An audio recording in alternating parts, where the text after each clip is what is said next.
Hello guys, and welcome to my YouTube channel. Please consider subscribing if you find value in this video. So, what did Napoleon, Henry Ford, and Dale Carnegie had in common? Well, think about it. Napoleon is a military leader, Henry Ford is an industrialist, and Dale Carnegie is a writer. Well, think about it for a while. You know what is it? It's innovation and responsibility. All of them came with new ideas to make people's life easier. Napoleon came up with the idea of canned foods, and logistics was invented thanks to him. Henry Ford came with the idea of assembly line, other Ford methods, which were revolutionary in his time. And Dale Carnegie came up with a secret recipe for depression and worry, for people who worry a lot, in his book. So what does it take to be a good leader? You know, three main things. Innovation. This is quite crucial for survival. You have to create new ideas, to inject them in new products that makes people's life easier and generate you more money. So innovation is a must. Number two, long-term thinking.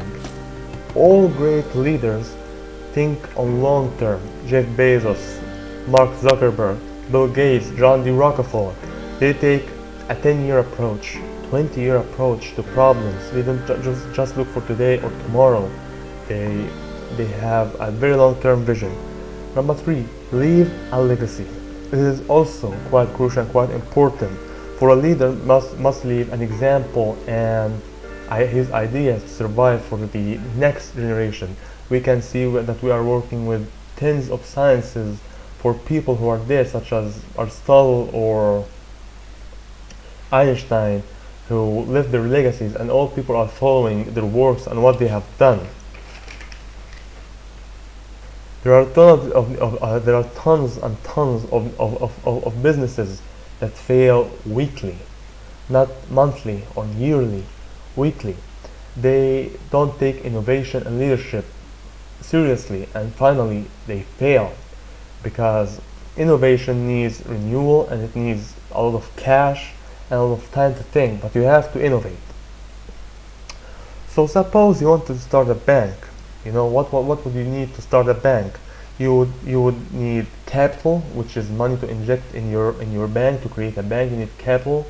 And you need a license. The government isn't going to give you a license unless you have a sufficient capital to cover your costs and cover the risk of the bank may fail.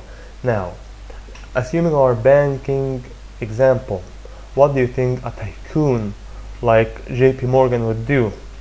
Well, JP Morgan wasn't just an ordinary person.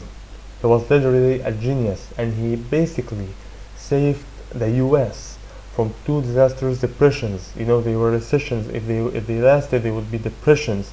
And he took the economy out of chaos. JP Morgan was a revolutionary leader. He was determined. He took long-term thinking. And you can work on yourself to be successful like him one day. I'm not saying you're gonna be in the banking industry, but you have to think long term and innovate, like Jeff Bezos said, and like JP Morgan did. And never lose hope, and bear in mind that you will always achieve what you aspire for. You know, great leaders achieve great legacies and great goals by setting a great target for them. They achieve what they achieve through determination and tons of reject. Now, we have to deal with one main problem innovators and leaders face, which is rejection. You have to get used to being rejected, because rejection, people who reject you, don't want you in the future. Let them see your results and your company and things you created and make them regret they have rejected you.